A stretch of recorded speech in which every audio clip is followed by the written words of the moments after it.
Coming up on Lindenwood News, a West County man is charged with first-degree murder. Police say what led up to the alleged crime. More clues are found in a St. Louis serial killer's cold case. Detectives tell us what they know. And St. Charles is working on funding a project to help the homeless get a new lease on life. Those stories and more ahead on Lindenwood News.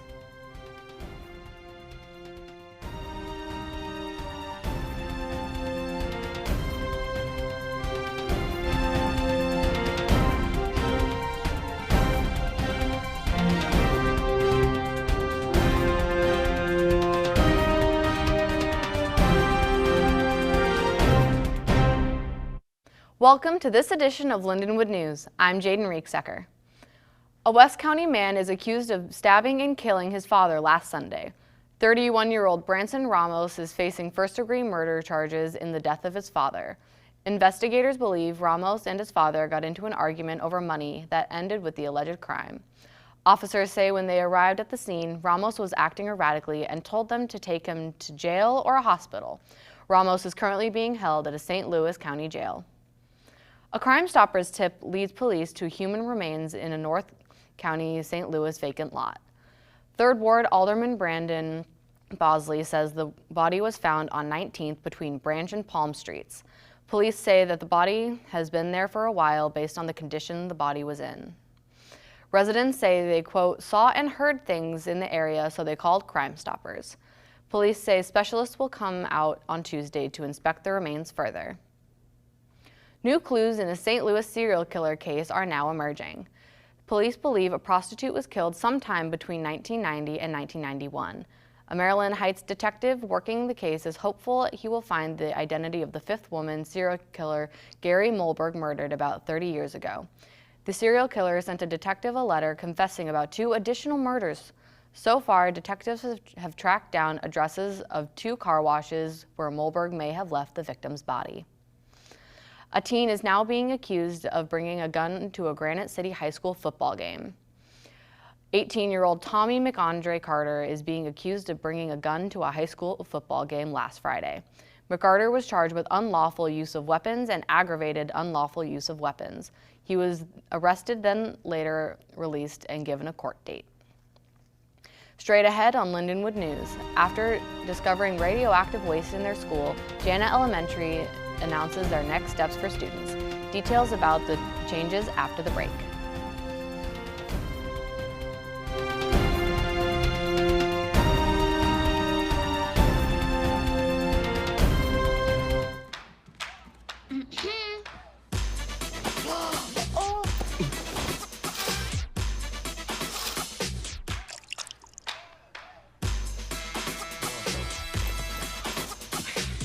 You're not gonna get it all right.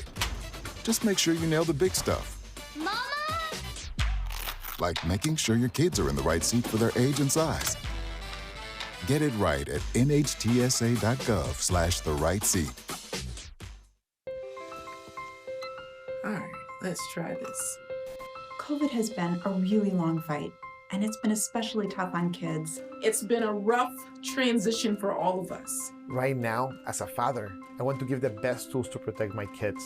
So what can we do to get back to that sense of normalcy? Many parents are asking if it is worth it to get their kids vaccinated against COVID. The answer is absolutely yes. My own sons, who are 6 and 8 years old, had their COVID vaccine. It's an added layer of protection to keep kids from getting any type of severe illness or complications from a COVID infection. A lot of parents are also wondering if the vaccines are safe. Yes, it's safe and effective for children. Definitely safer than a COVID infection. Children get a smaller dosage than adults do.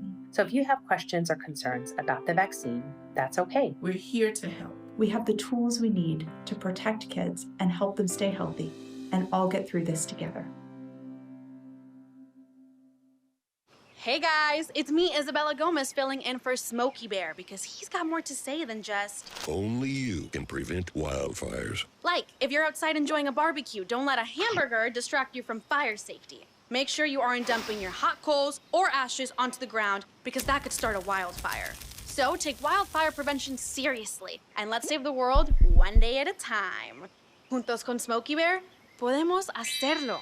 Go to smokeybear.com to learn more about wildfire prevention. The city of St. Charles is teaming up with neighboring cities to fix the area's homeless population. The St. Charles mayor is working with the nonprofit City of Refuge to get a $10 million grant to fund the project.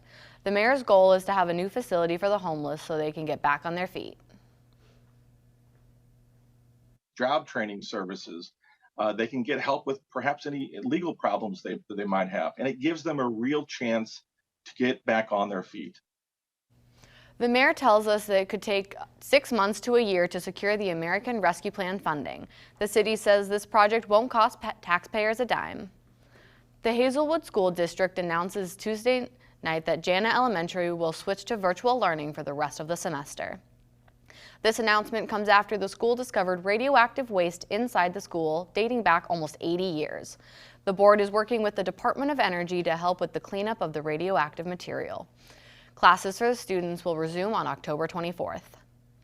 Metro East residents hit by July's flooding are now able to apply for federal assistance.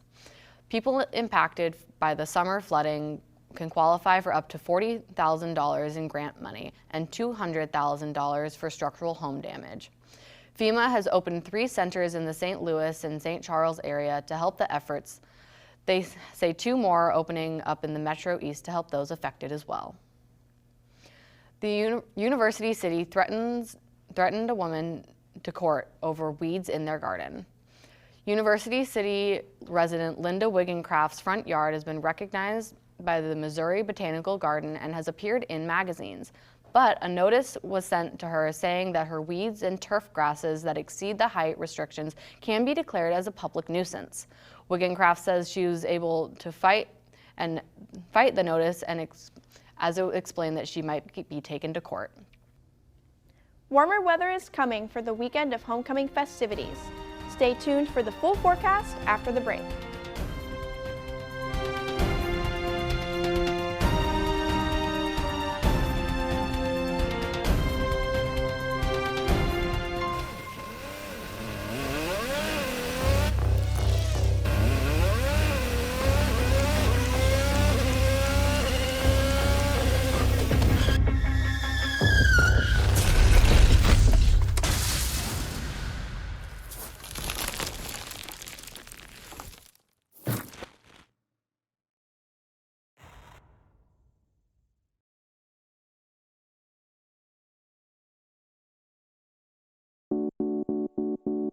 When it comes to making plans, you are the best. Those 9 months were also 273 days of planning. What about your daughter's first costume party? It was out of this world. And let's not forget those barbecues you plan in detail for your family and your more vegetarian by the day best friends. Surprise party for your parents' golden anniversary? You get the golden planning. The same way you plan each detail for those moments, start planning to protect you and your loved ones from a natural disaster. Sign up for local weather and emergency alerts. Prepare an emergency kit and make a family communications plan. Protecting your family is the best plan you can make. Hey, can you chop the pineapple? Chop the pineapple. Nope. I'm high. How about I wash off the grapes? Yes. Okay. You're already making good decisions when you're high. I want tacos. Will you drive? I'm a little toasty.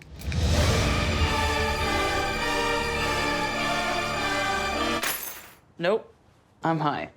Let's order in. Don't make an exception when it comes to driving. If you feel different, you drive different. Taking a look at the national map, a large warm front is moving in from the west. Right now, the front is sitting in the Midwest and is traveling to the east. In the Northeast, people are seeing some showers and thunderstorms. There is also a chance for snow for people living in northern Michigan. People in the western regions should expect clear skies and warmer conditions as this warm front passes through. Current conditions in the area are chilly with average temperatures in the low 50s. It is currently 52 degrees here in St. Charles. It is also 52 in Maryland Heights. St. Louis is sitting at a similar temperature of 51 degrees. Moving to the west, it is currently 51 degrees in O'Fallon and 52 in St. Peters. We have clear and sunny skies across the viewing area today that will carry over into the weekend. We have chilly conditions for Wednesday, but warmer weather is coming for homecoming weekend on campus. The high for Wednesday is 52 degrees, but Thursday the high will be close to the 70s with the high of 69. Temperatures on Friday will reach a high of 79 degrees and carry on through Saturday and Sunday. On Saturday, we will have sunny skies for the homecoming parade and football game. Temperatures on Sunday will end the weekend with the high of 79 and a low of 63. For your forecast, I'm Jessica Spivey. Back to you. Coming up, the Blues are heating up and St. Louis is making Stan Kroenke pay. After the break.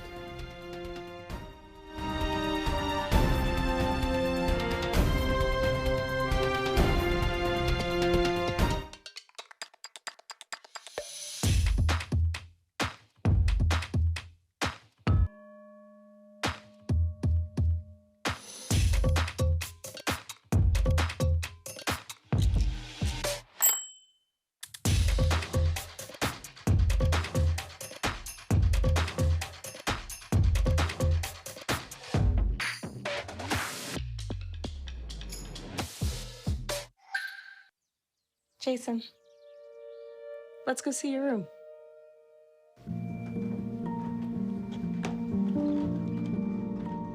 What do you think? We kept it a little spare, so you can decorate it how you like.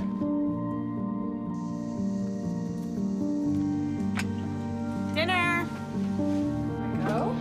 Excellent. Soccer is fun. Yeah, I saw you guys out there.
If you need to do something to feel okay to drive, you're not okay to drive.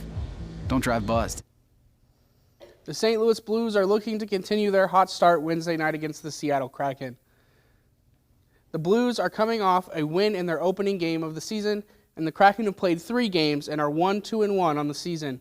This year's Blues are hoping to fight for a top spot in the Western Conference. They started strong by scoring 5 goals in their opening game against the Columbus Blue Jackets last week. The NFL is forcing the Los Angeles Rams owner Stan Kroenke to pay $571 million to the city of St. Louis.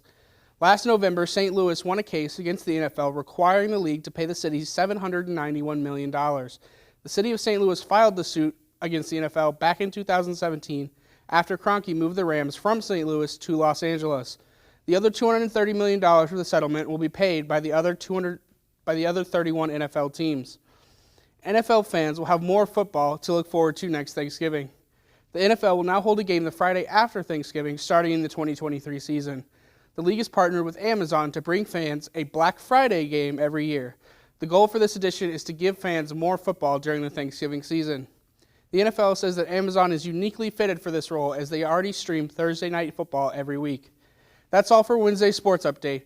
I'm Lucas Bose. Back to you. Over at the Indianapolis Zoo, Alyssa Bradshaw caught the attention of one of the dolphins. While on a visit to the zoo, she wanted to interact with her favorite animal and did a cartwheel in front of the tank. One of the dolphins saw her and decided to join in on the fun. Bradshaw posted the clip on TikTok and now has 1 million views and 100,000 likes. That's it for this edition of Lindenwood News. I'm Jaden Rieksecker. Thanks for joining us.